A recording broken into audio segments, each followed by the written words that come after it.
औज़ुबिल्लाहिमिनश्शैतानिर्रजीम बिस्मिल्लाहिर्रहमानिर्रहीम। आज का हमारा टॉपिक है स्पर्मेटोजेनेसिस। ये स्पर्मेटोजेनेसिस क्या चीज़ है? चलिए देखते हैं। Sperma mean seed, genesis mean origin. The process of formation of sperm we called spermatogenesis. एक ऐसा प्रोसेस है जिसमें स्पर्म की परमेशन हो रही है। स्पर्म क्या चीज़ है? स्पर्म एक मेल गेमीट है, एक मेल सेक्स सेल है, एक मेल जर्म सेल है, जिससे रिप्रोडक्शन होती है, जिससे औलाद की पैदाइश होती है। अल्लाह ताला कुरान में फरमाता है, अलम नखलकुम मिन माइन महीन।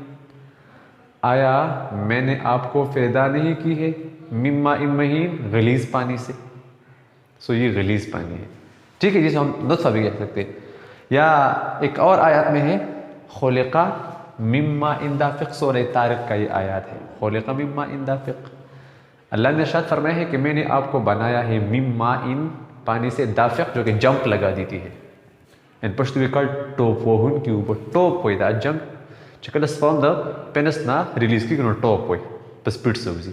सो अब हम इस स्पर्म के बारे में बता रहे हैं कि स्पर्म क्या चीज़ है, इसकी फॉर्मेशन कैसी हो रही है। इट आकर in the seminiferous tubule of the testis. ये टेस्टिस है, टेस्टिस मेल गोनेड हमें ऑलरेडी पता है, मेल गोनेड है टेस्टिस। इसमें हो रही है स्पर्मेटोजेनेसिस जो कि मेल गेमीट है। इसमें सेमिनिफेरस ट्यूब्यूल है, लैब्यूल्स में ये टीसर में लैब्यूल है, फिर इसमें सेमिनिफेरस ट्यूब्यूल है। हमने ऑलरेडी स्ट्रक्चर ऑफ टेस्टिस पे क्लास अपलोड किया, आप इसे देख सकते हैं। ये सेमिनिफेरस ट्यूब्यूल है, ये ब्लैक। इस सेमिनिफेरस ट्यूब्यूल में प्रेजेंट होते हैं, यहाँ पे सेल प्रेजेंट होते हैं जिसे हम कहते हैं spermatogonia, spermatogonia,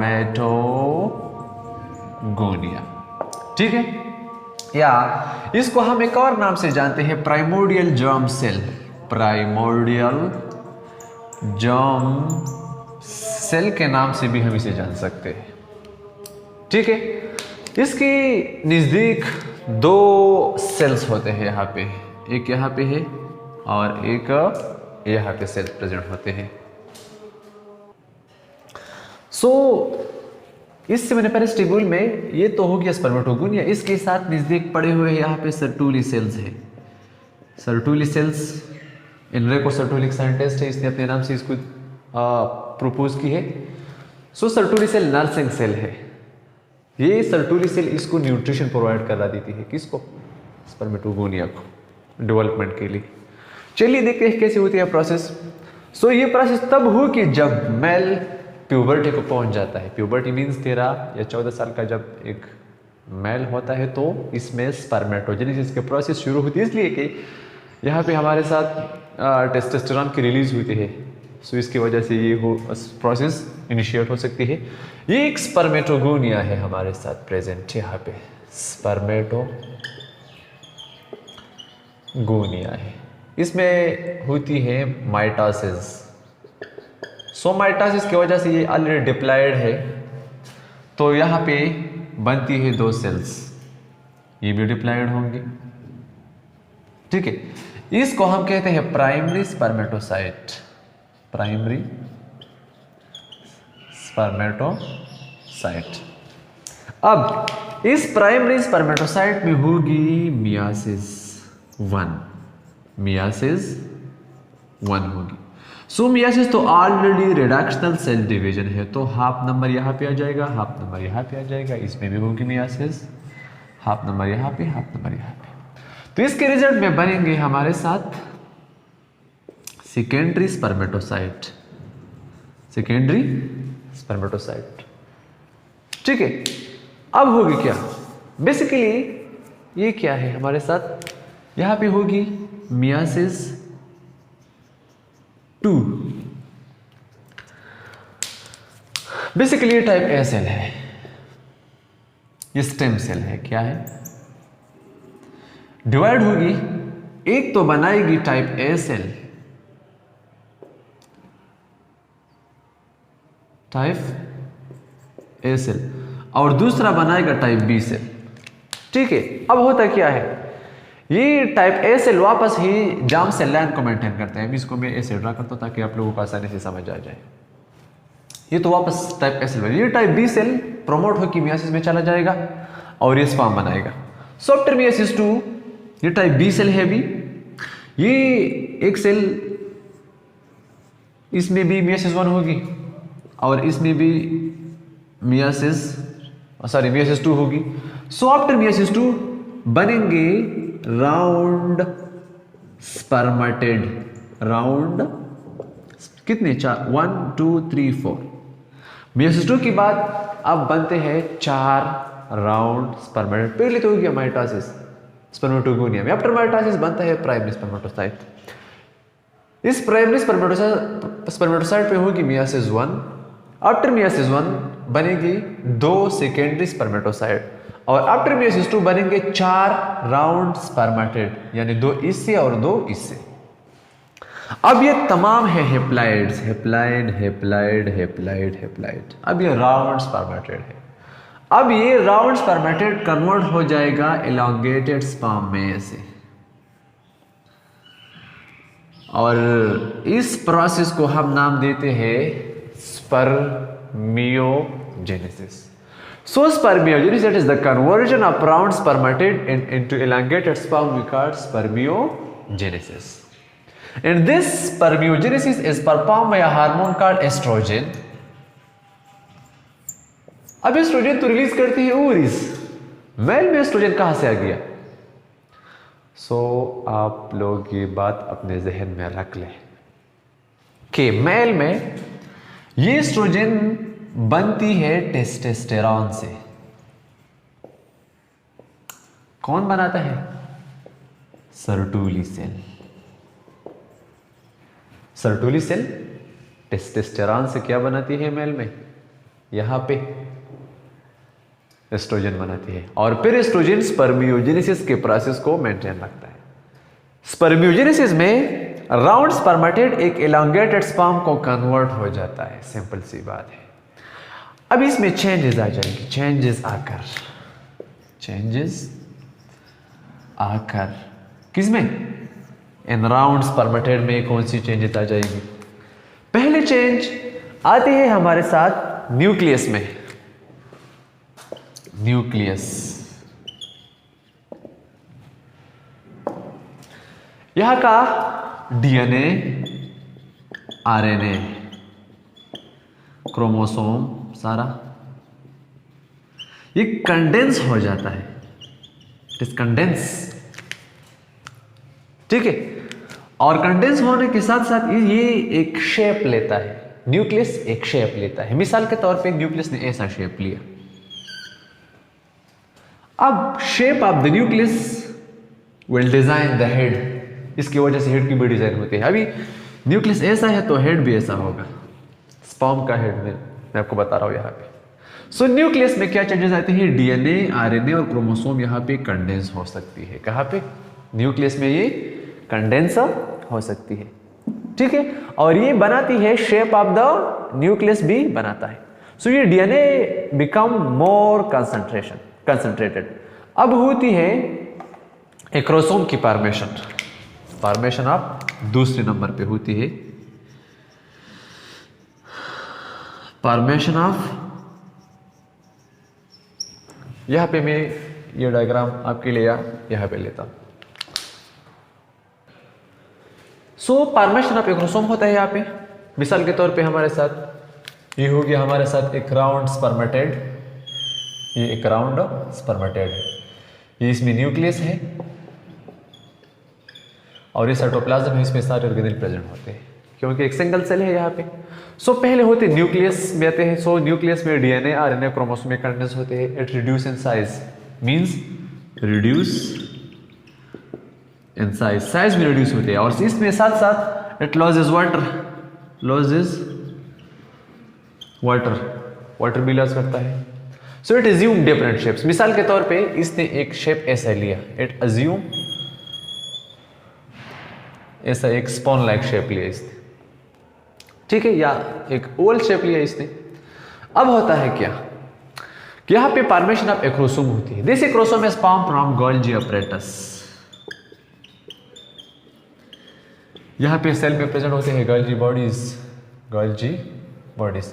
this Golgi body will make, यहां पे मैं लेता हूं आपके लिए ये न्यूक्लियस हो गया और ये हो गया, इसके ऊपर बनता है एक्रोसोम। ऐसे क्या बनता है? ये है एक्रोसोम, ये है हमारे साथ न्यूक्लियस। एक्रोसोम बनता है Golgi apparatus that contain proteases, जिसमें कौन से एंजाइम है, प्रोटीएजेस। ये फिर हेल्प करेंगे ओम की मेम्ब्रेन को डाइजेस्ट करने में।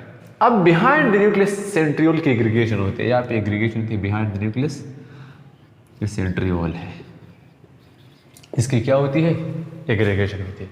अब ये बनाती है क्या, बेजल बॉडीज। क्या बनाती है, बेजल बॉडी। और बेजल बॉडी तो बनाती है सीलिया, फिलामेंट्स बनाती है, ये एलोंगेट हो जाता है ऐसे, ये ऐसे स्पर्म का शेप हो गया, ऐसे ये एलोंगेट होती है। सो ये सेंट्रियोल है दो, एक बनाती है ऐसा एक्सियल फिलामेंट, लास्ट में जाता है ऐसे, स्पर्म के टेल बनाता है। यहां पे साइड्स में अरेंज होते हैं माइटोकॉन्ड्रिया, माइटोकॉन्ड्रिया। यहां पे होगा हमारे साथ न्यूक्लियस, यहां पे होगा हमारे साथ एक्रोसोम। ठीक है, सो एक स्पर्म बनता है, इंशाल्लाह हम स्ट्रक्चर ऑफ स्पर्म पे एक इंडिविजुअल लेक्चर आपको देंगे। सो दिस प्रोसेस जिसमें राउंड स्पर्मेटेड से एक एलोंगेटेड स्पर्म बनता है, इसको हम कहते हैं स्पर्मियोजेनेसिस, जिसमें चेंजेस आते हैं, न्यूक्लियस में एक्स्ट्रा वाटर लॉस होता है, साइटोप्लाज्म से भी एक्स्ट्रा वाटर लॉस होता है, डीएनए आरएनए क्रोमोसोम में कंडेंस होते हैं, साइज में रिड्यूस होते हैं। गोल्जी apparatus बना देता है एक्रोसोम। सेंट्रियोल से क्या बनती है, यहाँ पे arrange behind the nucleus, basal bodies और एक्सियल फिलामेंट बनाते हैं। सो न्यूक्लियस में क्या होगा लास्ट में, सो न्यूक्लियस में सॉरी स्पर्म में, स्पर्म कंटेन न्यूक्लियस, माइटोकॉन्ड्रिया, इसके अलावा एक्रोसोम, एक्रोसोम के अलावा प्रेजेंट है एक्सियल फिलामेंट, ठीक है, और इसके अलावा प्रेजेंट है सेंट्रियोल। इनके अलावा जो बाकी तमाम पार्ट्स है ये रिमूव हो जाते हैं।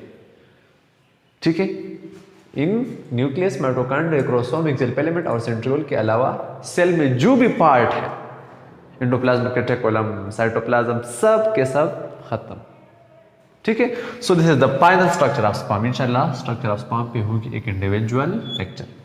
अब आते हैं rate of formation of sperm. सो पर मिनट 3 लाख स्पर्म बनते हैं पर मिनट, और एक young man per day 400 million sperm को क्या करा देता है, प्रोड्यूस करा देता है। सो ये प्रोडक्शन को कौन कंट्रोल करता है, हार्मोन्स। चलिए देखते हैं hormonal control of sperm just 2 minute में। सो स्पर्मेटोजेनेसिस में हार्मोन इन्वॉल्व है एक्टिविन, इनहिबिन, जीएनआरएच, तो ये तो फैक्टर है, एफएसएच, एलएच और टेस्टोस्टेरोन, ये हार्मोन इन्वॉल्व है स्पर्मेटोजेनेसिस के प्रोसेस में। चलिए देखते हैं, ये है हमारे साथ टेस्टिस, ये है हमारे पास सेमिनिफेरस ट्यूब्यूल्स।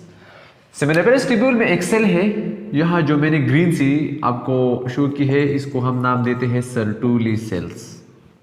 अब 400 मिलियन स्पर्म पर डे बनते हैं, स्पर्म काउंट कम हो गया, डिस्चार्ज हो गया स्पर्म की, अब न्यू स्पर्म बनेंगे। So this Sertoli cell will release a hormone called activin.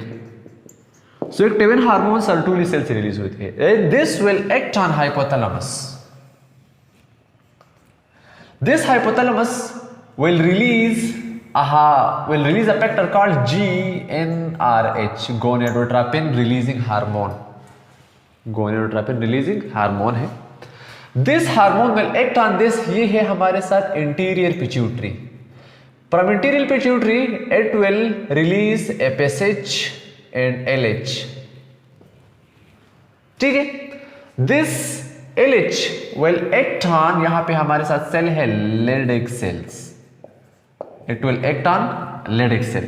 So Leydig cell से रिलीज होगी टेस्टोस्टेरॉन, और ये टेस्टोस्टेरॉन यहां पे हमारे साथ प्रेजेंट है इस सेमिनिफेरस ट्यूब्यूल में स्पर्मेटोगोनिया,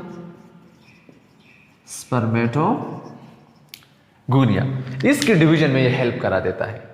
ये जो FSH है, follicle stimulating hormone, it will act on this Sertoli cell. ये सर्टुली सेल प्रोवाइड करेगा न्यूट्रिशन किसको, इस स्पर्मेटोगोनिया को, और इसी तरह से स्पर्मेटोजेनेसिस का प्रोसेस शुरू हो जाएगा। अब जब 400 ml बनता है स्पर्म, तो ये सर्टुली सेल अब एक्टिविन के बजाय रिलीज करता है inhibin. Now this inhibin will act on hypothalamus. अब ये हाइपोथैलेमस से GnRH का सिक्रीशन स्टॉप करेगा। सो इसी वजह से ये स्टॉप होता है तो LH और FSH भी रिलीज नहीं होता। सो लेडिक सेल पे वर्किंग नहीं होती, ये रिलीज नहीं करेगा testosterone. It will not act on Sertoli cell to give nutrition to the spermatogonia. So खुद ब खुद स्पर्मेटोजेनेसिस का प्रोसेस स्टॉप हो जाएगा। This is all about spermatogenesis and hormonal control. तो अब दो हार्मोन यहाँ पे याद रखिए, एक्टिविन, इनहेबिन। एक्टिविन भी सर्टुली सेल से रिलीज होती है, इनहेबिन भी सर्टुली सेल से रिलीज होकर वापस ही सर्टुली सेल पे एक्शन करती है। ठीक है, this is all about spermatogenesis. Hope that you understand better. हमें अपने लोग याद रखिए। खुदा हाफिज।